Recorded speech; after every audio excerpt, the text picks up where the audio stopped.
Hi coders and welcome to the complete JavaScript series, जिसके अंदर हम कॉन्सेप्ट्स को पढ़ रहे हैं, उससे रिलेटेड प्रैक्टिस क्वेश्चंस को कर रहे हैं और बाद में जाकर इन्हीं कॉन्सेप्ट्स को कुछ प्रोजेक्ट्स के अंदर अप्लाई करेंगे। अब आज है हमारा चैप्टर 6, जिसके अंदर हम पढ़ने वाले हैं एक बहुत ही important concept which is called DOM, document object model. क्या होता है डॉम, इसको हम कैसे यूज कर सकते हैं, किस काम आता है, किस तरीके से जनरेट होता है, सारी की सारी चीज़ों के बारे में इस लेक्चर के अंदर हम कवर कर रहे होंगे। और इसके साथ साथ इसके अलावा आपको किसी भी जावास्क्रिप्ट कॉन्सेप्ट्स के बारे में सीखना हो तो हमारे सारे के सारे टॉपिक्स इसी चैनल के ऊपर इस प्लेलिस्ट के अंदर अवेलेबल हैं, तो हम किसी भी टॉपिक को जाके एक्सेस कर सकते हैं। हमारी जो स्लाइड्स नोट्स हैं वो नीचे आपको डिस्क्रिप्शन बॉक्स के अंदर मिल जाएंगे, वहां से जाके आप एक्सेस कर सकते हैं। तो शुरुआत करते हैं अपने चैप्टर 6 के साथ।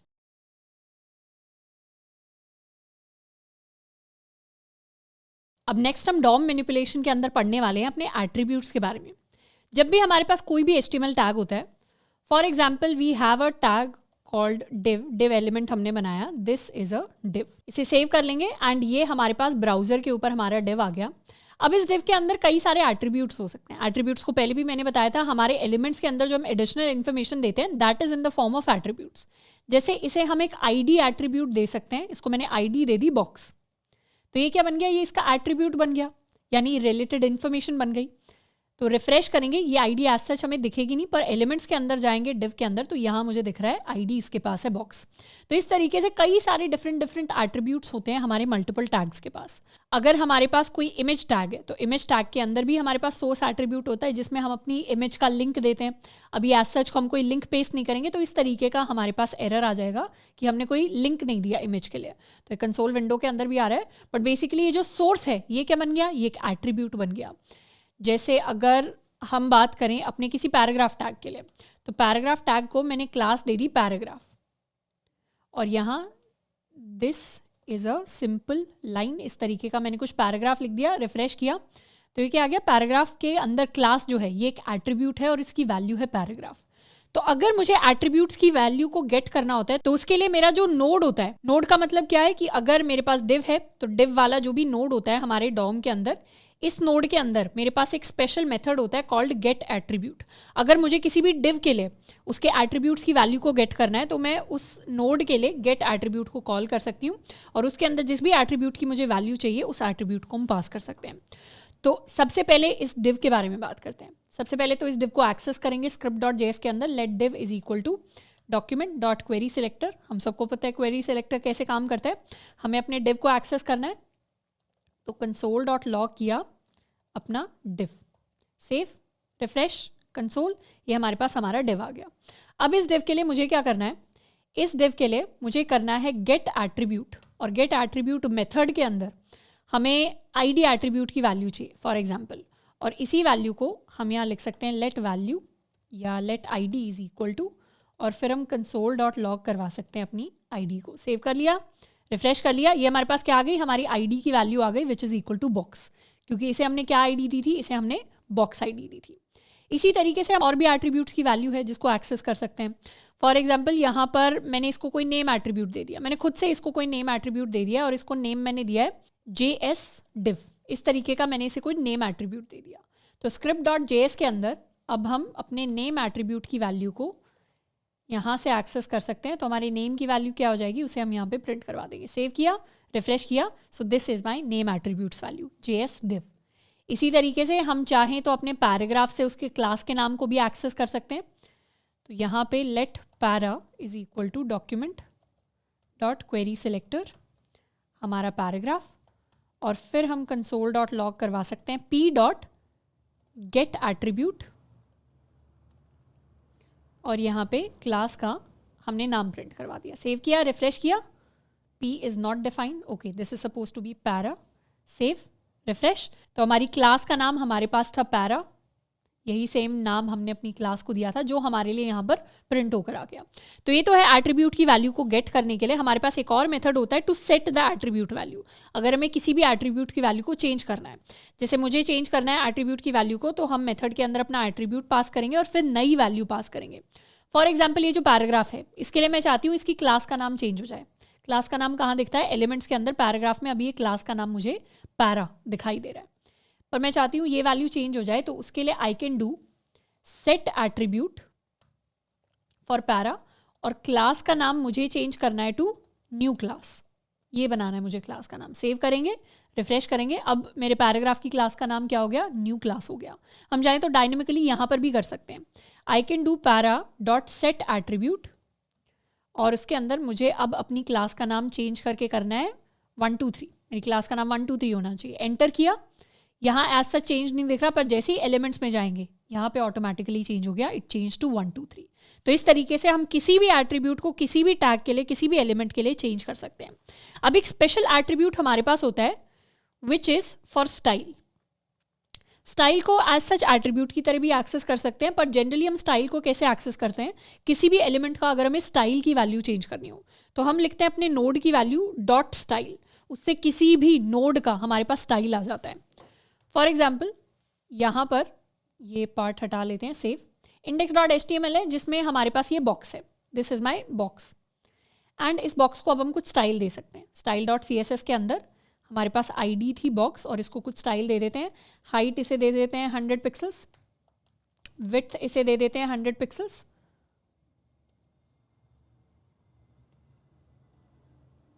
एंड साथ के साथ इसे बैकग्राउंड कलर हम दे सकते हैं। Let's give it a background colour of Dodger blue. Save, refresh. ये क्या हो गया, ये हमारा डिव हो गया।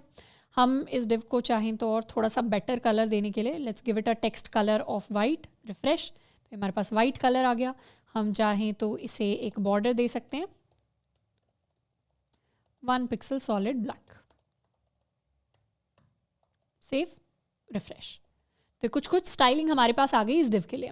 अब मुझे अगर इस डिव की जो स्टाइलिंग है उसको एक्सेस करना है जावास्क्रिप्ट के अंदर, तो सबसे पहले तो हम डिव को एक्सेस करेंगे। Let div is equal to document dot query selector, और हमने अपने डिव को एक्सेस कर लिया। अब जब डिव को प्रिंट करवाएंगे तो पूरा पूरा बॉक्स हमारे पास आ जाएगा, और हम प्रिंट करवा सकते हैं डिव डॉट स्टाइल। तो क्या होगा, एक ऑब्जेक्ट हमारे पास आएगी जिसमें सारी की सारी स्टाइलिंग होगी इस डिव की, एंड इसके अंदर मैक्सिमम चीज़ें अभी खाली हैं क्योंकि ज़्यादा स्टाइलिंग हमने दी नहीं है। तो ये हमारी एक इनलाइन स्टाइल की ऑब्जेक्ट हमारे पास आ जाएगी जो सारा का सारा इनलाइन स्टाइल हमें दिखाती है। इनलाइन स्टाइल वो स्टाइल होता है जो डायरेक्टली हम अपने टैग्स के अंदर लिखते हैं। फॉर एग्जाम्पल टैग के अंदर ही मैंने अपने लिए स्टाइल लिखा बैकग्राउंड कलर, मुझे देना है रेड अपने बॉक्स को। तो इनलाइन स्टाइल की हाईएस्ट प्रायोरिटी होती है, इसीलिए इसको कभी यूज़ नहीं करना, मैं आपको सिर्फ दिखाने के लिए यूज़ कर रही हूँ। रिफ्रेश किया, बैकग्राउंड कलर हमारे पास रेड आ जाएगा। ये इनलाइन स्टाइल मुझे यहाँ भी दिखाई दे रहा है, my background colour is equal to red. पर जैसे कंसोल के अंदर अपने डिव को प्रिंट करवाएंगे और डिव डॉट स्टाइल को प्रिंट करवाएंगे, तो डिव डॉट स्टाइल में अगर आप जाओगे, बैकग्राउंड कलर पर जाओगे, तो बैकग्राउंड कलर के अंदर मुझे दिख रहा है background colour is equal to red. तो ये जो वैल्यू थी स्टाइल की, ये मेरे जावास्क्रिप्ट कोड के अंदर एक्सेसिबल है, और इस स्टाइल की वैल्यू को हम यहाँ से चेंज भी कर सकते हैं। इफ़ आई वॉन्ट, रिफ्रेश कर लेते हैं, ओरिजिनल पे आ जाते हैं, मुझे स्टाइल के अंदर कलर को चेंज करना है, तो I can simply do div dot style dot background colour हम लिख सकते हैं। ऑल्दो आपको VS कोड सजेस्ट भी कर देगा, नहीं तो बैकग्राउंड कलर के लिए ये होता है, जो भी प्रॉपर्टी का नाम CSS में होता है ना, उसी प्रॉपर्टी को बस हम अपने कैमल केस में कन्वर्ट कर देते हैं। जैसे अगर प्रॉपर्टी का नाम होगा कलर, तो वो जावास्क्रिप्ट के अंदर आके रहेगा कलर। अगर प्रॉपर्टी का नाम है बैकग्राउंड कलर, ये CSS के अंदर अगर हम उसे बैकग्राउंड कलर लिखते हैं, तो जावास्क्रिप्ट के अंदर वो हो जाएगा बैकग्राउंड और बिना हाइफन के कलर, और ये सेकंड लेटर कैपिटल हो जाएगा। अगर प्रॉपर्टी का नाम है टेक्स्ट, या प्रॉपर्टी का नाम है लेट्स सपोज फॉन्ट साइज, ये है CSS जिंदगी, ये है जावास्क्रिप्ट जिंदगी, यहाँ हो जाएगा ये फॉन्ट साइज। तो इस तरीके से कन्वर्ट हो जाता है। तो background colour, we can set the background colour to be, यहाँ पे डबल कोट्स के अंदर वैल्यू लिखनी होती है कि हमें ग्रीन करना है। सेव किया, रिफ्रेश किया, तो मैंने क्या किया, जावास्क्रिप्ट कोड से ही मैंने अपना बैकग्राउंड कलर चेंज कर दिया। अब कल को जाके अगर इस ग्रीन की जगह I want to make it purple, तो इसको चेंज करके हम पर्पल भी कर सकते हैं। रिफ्रेश किया, ये पर्पल हो गया।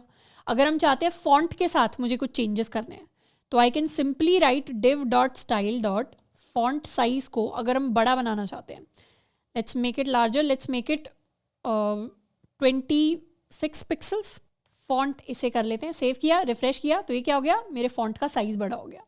हम चाहें कि मुझे इसकी वैल्यू चेंज करनी है, वैल्यू चेंज करना तो हमें ऑलरेडी आता है कि हम अपने इनर टेक्स्ट को सेट कर देते हैं टू हेलो।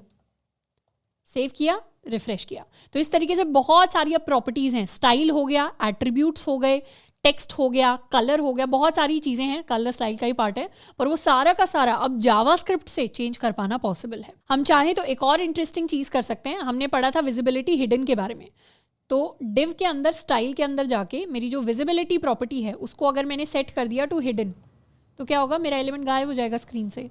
रिफ्रेश किया, एलिमेंट गायब हो गया। तो इस तरीके से आप चाहो तो जावास्क्रिप्ट के अंदर बैठे बैठे बिना HTML CSS के अंदर चेंज किए हुए हम अपने एलिमेंट्स को स्क्रीन से गायब कर सकते हैं, हाइड भी कर सकते हैं। नेक्स्ट चीज़ जिसके बारे में हम पढ़ने वाले हैं, that is how can we insert elements. हमने बहुत सारी चीज़ें देख ली। हमने देख ली स्क्रीन के ऊपर अगर कोई बटन है, कोई पैराग्राफ है, कोई हेडिंग है, उसे एक्सेस कैसे करना है, उसके अंदर चेंजेस कैसे करने हैं। तो एक्सेस कैसे करना है, चेंजेस कैसे करने हैं, दो चीज़ें हमने पढ़ ली। अब हम बात करेंगे कि नया अगर न्यू चीज़, न्यू एलिमेंट अगर हमें ऐड करना है तो किस तरीके से ऐड कर सकते हैं। तो न्यू एलिमेंट पहले तो ऐड करने से पहले हमें क्रिएट करना पड़ेगा। न्यू एलिमेंट को ऐड करने का जो प्रोसेस होता है, it is a 2 step process. पहले तो आप उस एलिमेंट को क्रिएट करो, पैराग्राफ ऐड करना है तो पैराग्राफ को क्रिएट करो, बटन ऐड करना है बटन को क्रिएट करो, फिर उसे फाइनली हम ऐड करते हैं। तो क्रिएट करने के लिए हम लिखते हैं डॉक्यूमेंट डॉट क्रिएट एलिमेंट, और फिर जो भी हमें आइटम, जिस तरीके का हमें एलिमेंट चाहिए उसका टैग नेम लिख देते हैं। तो लेट्स सपोज हमें एक बटन क्रिएट करना है, तो उसके लिए हम एक नया एलिमेंट बना सकते हैं, इसको कह सकते हैं new button. New btn is equal to document dot create element, और इसके अंदर हम टैग में पास कर देंगे अपना बटन। तो इससे क्या होगा, न्यू btn क्या बन जाएगा, एक बटन बन जाएगा। रिफ्रेश करेंगे कोई चेंज नहीं आएगा, एज सच बटन प्रिंट होके नहीं आएगा, पर इसे चाहें तो हम प्रिंट करवा सकते हैं अपने न्यू btn को कि मेरा क्या बटन हो गया। रिफ्रेश किया तो मेरे पास बटन आ गया। अभी बटन के अंदर इसकी काफ़ी सारी प्रॉपर्टीज़ खाली होंगी। जैसे न्यू btn के अंदर मैं देखूँ मेरे इनर टेक्स्ट की क्या वैल्यू होगी, इट इज़ कम्प्लीटली एम्प्टी। तो इसको चाहें तो हम कुछ इनर टेक्स्ट दे सकते हैं। New btn dot inner text की वैल्यू को कर देते हैं, let's make it click me. इस तरीके का कुछ टेक्स्ट हम दे सकते हैं। सेव कर लेते हैं, एंड इस बार हम new btn dot inner text को प्रिंट करवाएंगे, तो इस बार उसका इनर टेक्स्ट आ जाएगा। अब ये बटन क्रिएट तो कर लिया, इसको स्क्रीन पर कैसे दिखाएं। स्क्रीन पर दिखाने के लिए हमें उसे अपने डॉक्यूमेंट के अंदर, जो हमारा ट्री लाइक मॉडल था, ये जो हमारा डॉम का ट्री लाइक मॉडल था, इस मॉडल के अंदर हमें उसे ऐड करना पड़ता है। ऐड करने के लिए 4 मेन मेथड्स होते हैं हमारे पास, इनके अलावा भी होते हैं पर हम इंपॉर्टेंट वाले पढ़ रहे हैं। सबसे पहला होता है अपेंड मेथड। जिस भी एलिमेंट के हम लास्ट में इनसाइड एंड उसके लास्ट में अपेंड करना चाहते हैं, तो उस नोड को हम पिक करते हैं और उसके लिए डॉट अपेंड करके अपने एलिमेंट को हम पास कर देते हैं। इसका एग्जांपल आपको मैं दिखाती हूँ। फॉर एग्जांपल मेरे पास एक डिव है, इस डिव के अंदर मैंने दिस इज अ डिव तो लिखा ही हुआ है, साथ के साथ मैंने क्या किया, इस डिव के अंदर मैंने एक अनऑर्डर्ड लिस्ट बना ली, इसको कह देते हैं लिस्ट। और इस लिस्ट के अंदर मेरे पास कई सारे आइटम्स हैं। दिस इज माई आइटम 1, इस तरीके से कॉपी किया, ये आइटम 2 आ गया, ये आइटम 3 आ गया। सेव किया, रिफ्रेश किया, तो डिव की हम थोड़ी सी हाइट बढ़ा लेते हैं। हाइट को we can make it 250 pixel. Save, refresh. So this is my div, ये मेरा डिव है, ये लिस्ट है, इसके अंदर आइटम्स है, सारी चीज़ें मेरे पास प्रिंट होके आ रही हैं। अब हम चाहते हैं कि इसी डिव के अंदर ये जो अनऑर्डर्ड लिस्ट है, इसके बाद में मेरा जो बटन है वो आ जाए। तो उसके लिए क्या करना पड़ेगा, मुझे उसे डिव के अंदर अपेंड करना पड़ेगा। डिव के अंदर अपेंड करने का मतलब है add at the end of the node. तो मुझे ये डिसाइड करना पड़ेगा मेरा जो पेज है उसके ऊपर कहाँ मुझे अपने बटन को ऐड करना है। मैं अपने बटन को ऐड करना चाहती हूँ डिव के अंदर, और डिव के अंदर भी कहाँ पर, या तो स्टार्टिंग में ऐड कर सकते हैं, लास्ट में ऐड कर सकते हैं, वो भी मुझे ऐड करना है एंडिंग में। तो उसके लिए सबसे पहले तो मैं डिव को एक्सेस करूँगी। Let div is equal to document dot query selector. हम अपने डिव को एक्सेस कर सकते हैं और डिव के अंदर हम अपेंड कर देंगे, लास्ट में ऐड कर देंगे अपने न्यू बटन को। तो इस तरीके से हम अपेंड करते हैं। अपेंड कहाँ पे किया, मतलब डिव के अंदर ही और लास्ट में ऐड कर दिया। रिफ्रेश किया तो अब मेरा बटन मुझे दिखाई देना स्टार्ट हो गया। ये मेरा बटन यहाँ पे आ गया, कहाँ आया, डिव के अंदर आया है पर लास्ट में आया है। उसी तरीके से मुझे डिव के अंदर ही चाहिए पर स्टार्टिंग में चाहिए, तो उसके लिए हम प्रिपेंड को यूज़ करते हैं। So I can do div dot prepend. Save, refresh, तो ये क्या हुआ, बटन स्टार्टिंग में आ गया पर डिव के अंदर आ गया। अगर मुझे अपने एलिमेंट से पहले मुझे वो नोड डिसाइड करनी पड़ेगी जिसके बेसिस पर हम अपने नए एलिमेंट को ऐड करते हैं, तो वही नोड मेरे लिए अभी मेरा डिव है। अगर मुझे किसी नोड से जस्ट पहले ऐड करना है, उसके बाहर और जस्ट पहले, तो उसके लिए हम बिफोर को यूज़ कर सकते हैं। तो डिव डॉट बिफोर, सेव किया, रिफ्रेश किया, तो डिव स्टार्ट होने से जस्ट पहले मेरा बटन आ गया। और बाद में के लिए हम आफ्टर यूज़ करते हैं सेव किया, रिफ्रेश किया, तो बटन कहाँ आया, डिव खत्म होने के जस्ट बाद मेरा बटन आ गया। अगर मुझे इस पैराग्राफ के बाद उसे ऐड करना है, इस पैराग्राफ के बाद अगर मैं ऐड करना चाहती हूँ बटन को, तो मैं यहाँ क्या करूँगी, क्वेरी सिलेक्टर से अपने पैराग्राफ को एक्सेस करूँगी और पैराग्राफ के बाद मैं अपने बटन को ऐड करूँगी। रिफ्रेश किया तो अब मेरा बटन पैराग्राफ के बाद ऐड होकर आ गया। तो ये तो मैंने बटन को ऐड किया। इसी तरीके से हम किसी हेडिंग को ऐड कर सकते हैं। जैसे फॉर एग्जाम्पल मैंने एक नई हेडिंग एलिमेंट क्रिएट करते हैं। Let new heading is equal to document dot create element, और इसके अंदर मैंने एक h1 हेडिंग को क्रिएट किया। h1 हेडिंग को कुछ इनर टेक्स्ट दे देते हैं। Inner text is equal to, या इनर HTML ही दे देते हैं डायरेक्टली, इसे इटैलिक बना देते हैं। इटैलिक इसके अंदर आएगा हाय आई एम न्यू, इस तरीके से कुछ टेक्स्ट आ जाएगा। तो ये न्यू हेडिंग बन गई। अब इस हेडिंग को मुझे कहाँ पे ऐड करना है, टॉप पे ऐड करना है पेज के। तो मैं क्या कर सकती हूँ, I can directly select document dot query selector से मैं डायरेक्टली अपनी बॉडी को सिलेक्ट कर सकती हूँ और मुझे टॉप पे ऐड करना है। तो टॉप पे ऐड करने का मतलब होगा बॉडी के अंदर ऐड करो पर टॉप पे ऐड करो, स्टार्टिंग में ऐड करो। तो मैं बॉडी डॉट प्रिपेंड कर सकती हूँ। तो आई कैन डू डॉट प्रिपेंड, यहीं पे ही मेथड को, ये मैंने सेलेक्ट कर लिया बॉडी टैग को, इसको सेव करवाने की बजाय यहीं लिख दिया डॉट प्रिपेंड, और यहाँ अपने न्यू हेडिंग को मैंने पास कर दिया। सेव किया, रिफ्रेश किया, okay h1 is not defined. Okay यहाँ पे मेरे पास मेरी न्यू हेडिंग आएगा। सेव किया, रिफ्रेश किया, अब क्या आ गई, मेरे पास मेरी नई हेडिंग आ गई जिसको मैंने ऑटोमेटिकली पेज के अंदर ऐड कर दिया।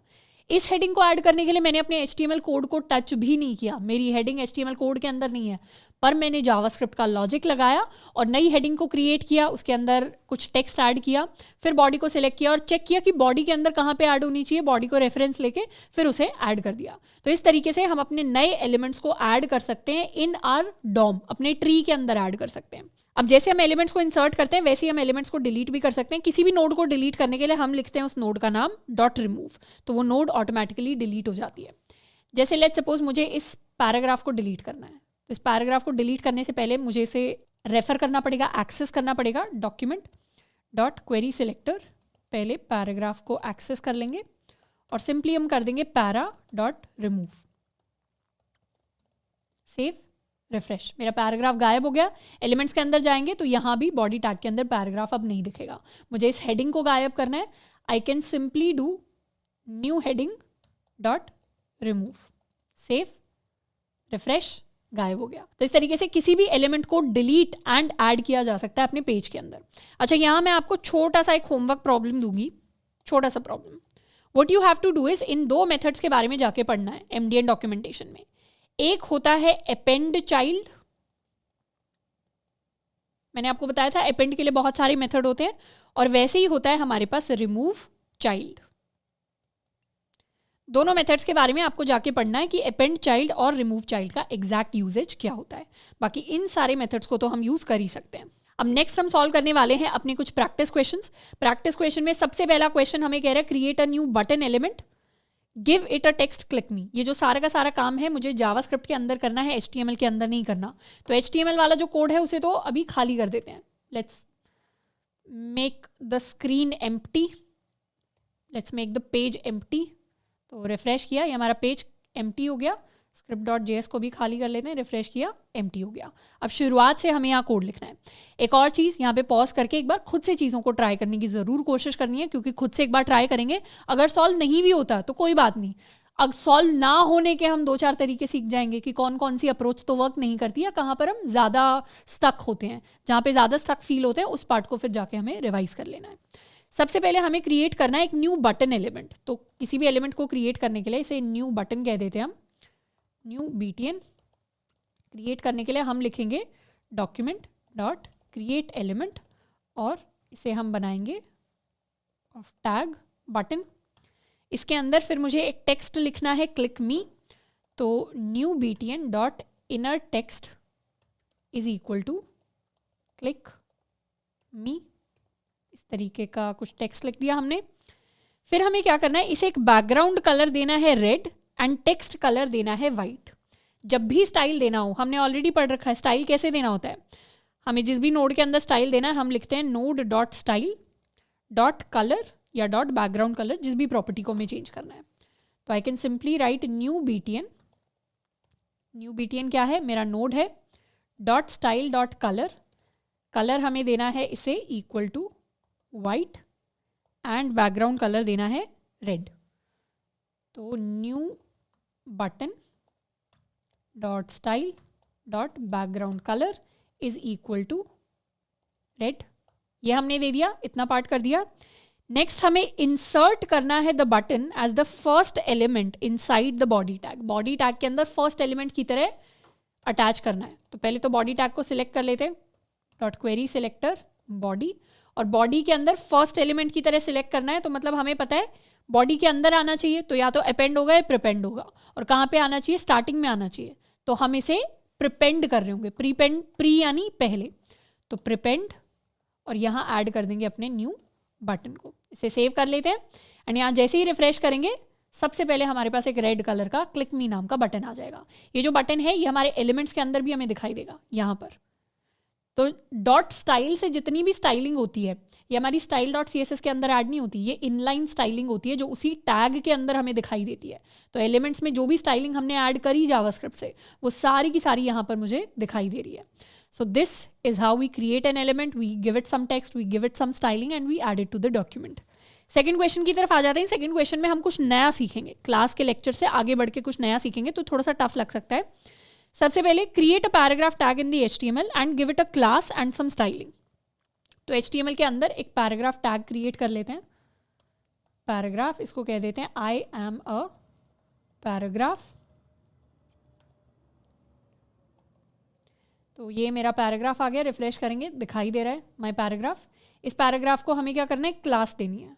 Let's give it a class, we can give it a class of my class दे देते हैं इसे नाम, my class, very simple name. It's not a very good name for a paragraph, या इसे कंटेंट दे देते हैं, कंटेंट थोड़ा सा लॉजिकल नाम होगा, कंटेंट नाम दे देते हैं इसे क्लास को। एंड फिर क्या करना है, हमें इसे कुछ स्टाइलिंग देनी है। तो ये अपनी पुरानी कोई स्टाइलिंग थी, इसे हम हटा लेते हैं, डॉट कंटेंट, इस तरीके से हम स्टाइलिंग देते हैं स्टाइल डॉट CSS में on the basis of class name. तो यहाँ पैराग्राफ को एक कलर दे देते हैं, let's give it a colour of red. Red किया, रिफ्रेश कर लिया, ये रेड कलर आ गया मेरे पैराग्राफ का। तो ये हमने इसे कुछ स्टाइलिंग दे दी। नेक्स्ट हमें क्या करना है, create a new class in CSS and try to append this class to the paragraph element. मतलब मुझे CSS के अंदर एक नई क्लास क्रिएट करनी है और फिर जावास्क्रिप्ट को यूज़ करके उस क्लास को मुझे इस पैराग्राफ एलिमेंट के अंदर ऐड करना है। और अपेंड करने का मतलब है पुरानी क्लास तो रहनी चाहिए, नई क्लास भी आ जानी चाहिए।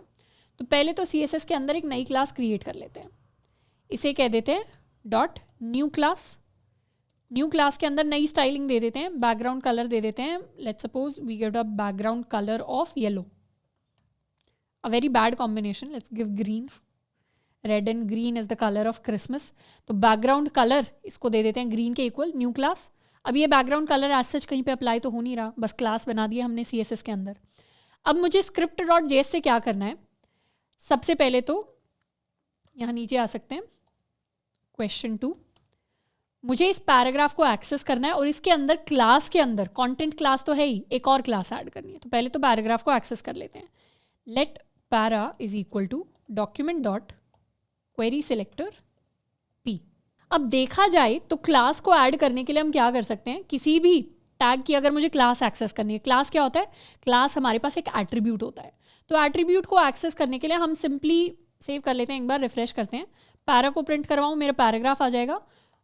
और हम कर सकते हैं dot gate attribute, dot gate attribute, और मुझे अगर क्लास की वैल्यू चाहिए पैराग्राफ के, मेरे पास आ जाएगी कि इसकी क्लास की वैल्यू कंटेंट है।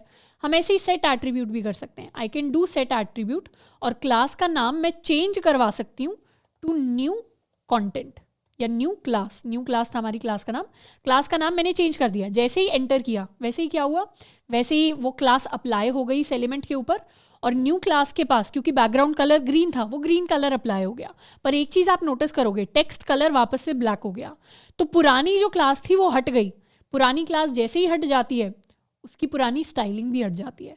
पर मैं नहीं चाहती कि मेरी पुरानी स्टाइलिंग हटे, मैं चाहती हूँ 2 क्लासेस मिले इस एलिमेंट को। तो इसीलिए मेरी जो सेट एट्रीब्यूट वाली प्रॉपर्टी है वो तो क्लास को कंप्लीटली ओवरराइड कर देती है, कंप्लीटली चेंज कर देती है। तो यहाँ पर क्लास का नाम ऐड करने के लिए, अपेंड करने के लिए हम कभी भी सेट एट्रीब्यूट को यूज नहीं करते। उसके लिए we use something called class list. तो यही लिखा हुआ है क्वेश्चन के अंदर, did you notice how you override the class name when you add a new one. तो जब नई क्लास ऐड करते हैं पुरानी वाली कंप्लीटली चेंज हो जाती है। Solve this problem using class list, we use something called class list. और यहाँ मैं आपको ये भी दिखा रही हूँ कि कभी कभार मान लो हमारे पास ऐसी प्रॉब्लम आ जाती है जिसको मुझे पता नहीं कैसे सॉल्व करना है, जिसके बारे में कभी पढ़ा नहीं, तो उसको सिंपली हम गूगल करके सॉल्व कर सकते हैं। मैं क्या करूँगी, मुझे नहीं पता क्लास लिस्ट क्या है, तो I can simply search for class list in JavaScript. और बेस्ट तरीका है MDN के ऊपर जाओ, नहीं तो यहाँ दिखाई भी दे रहा है class list property in element. तो क्लास लिस्ट प्रॉपर्टी क्या होती है, it is a collection of class attributes of the element. Class list के अंदर हमारे पास सारे एलिमेंट के क्लासेस की लिस्ट आ जाती है। तो अपने कोड के अंदर हमारा जो पैरा है, पैराग्राफ के लिए हम उसकी क्लास लिस्ट को प्रिंट करवा सकते हैं। पैराग्राफ के लिए क्लास लिस्ट प्रिंट होके आ जाएगी। क्लास लिस्ट के अंदर लेंथ है 1 और कितनी क्लासेस हैं, एक ही क्लास है इंडेक्स नंबर 0 पे, इस क्लास का नाम है कंटेंट। तो इस तरीके से क्लास लिस्ट को एक्सेस कर लिया, यहाँ पे मुझे दिखाया भी हुआ है। अब क्लास लिस्ट के अंदर नई क्लास ऐड करने के लिए हम लिखते हैं क्लास लिस्ट डॉट ऐड और फिर अपनी नई क्लास का नाम। रिमूव करने के लिए लिखते हैं क्लास लिस्ट डॉट रिमूव। यहाँ तो क्या कर रहे हैं, डिव के अंदर नई क्लास लिस्ट ऐड करने की कोशिश कर रहे हैं, this is the code, and यहाँ पे रिमूव करने की कोशिश कर रहे हैं। तो इसी तरीके से क्लास लिस्ट के अलग अलग मेथड्स होते हैं, ऐड और रिमूव सबसे इंपॉर्टेंट होते हैं। अब जैसे ही रिफ्रेश कर लेते हैं, पैराग्राफ के अंदर what I can do is अपनी क्लास लिस्ट के अंदर class list dot add method हम कॉल कर सकते हैं, और इसके अंदर जैसे ही हम ऐड कर देंगे न्यू क्लास, एंटर किया, वैसे ही हमारी नई क्लास ऐड हो गई। तो हमारा बैकग्राउंड कलर ग्रीन हो गया, साथ के साथ पुरानी क्लास भी है, तो हमारा जो कलर है फॉन्ट का वो तो रेड का रेड रहा। अब जैसे ही हम पैराग्राफ डॉट क्लास को प्रिंट करेंगे क्लास लिस्ट को, इस बार हमारे पास लेंथ आएगी 2 और हमें पता चल रहा है पैराग्राफ के अंदर 2 क्लासेस हैं, एक क्लास है कंटेंट, एक क्लास है न्यू क्लास। एलिमेंट्स में जाएंगे तो ये दोनों क्लासेस मुझे दिखाई देंगी पैराग्राफ में, एक है मेरे पास कंटेंट, एक है मेरे पास न्यू क्लास। और इनकी स्टाइलिंग भी हम दे सकते हैं। न्यू क्लास मुझे बैकग्राउंड कलर ग्रीन दे रही है और यहाँ पर कंटेंट क्लास मुझे फॉन्ट कलर रेड दे रही है। तो इस तरीके से हम अपनी क्लासेस को ऐड कर सकते हैं, अपेंड कर सकते हैं, चाहे तो रिमूव भी कर सकते हैं। मुझे अगर न्यू क्लास को रिमूव करना है, आई can simply right remove new class, enter किया तो मेरी न्यू क्लास रिमूव होगी, तो उसकी स्टाइलिंग भी रिमूव होगी। एंड जनरली जब भी एलिमेंट्स को हमें मल्टीपल तरीके से डायनेमिक स्टाइलिंग देनी होती है, इसी तरीके से हम क्लासेस की फॉर्म में उसे देते हैं। तो आई होप कि डॉम के अंदर और नई नई चीजें पढ़ने में हमें मजा आया होगा। एंड नेक्स्ट चैप्टर के अंदर हम स्टार्ट करेंगे विद इवेंट्स। बेसिकली बटन के क्लिक होने से अगर हम चाहते हैं कुछ प्रिंट होके आ जाए हमारी स्क्रीन पे, हमारा कलर चेंज हो जाए या फॉर्म सबमिट करने से कुछ हो जाए, तो इस तरीके के कामों के लिए हम अपने इवेंट्स को यूज करते हैं। तो आई होप कि आज के लेक्चर के अंदर हमें खूब सारा मजा आया होगा। आज के लिए इतना ही, मिलते हैं नेक्स्ट लेक्चर के अंदर। Till then keep learning and keep coding.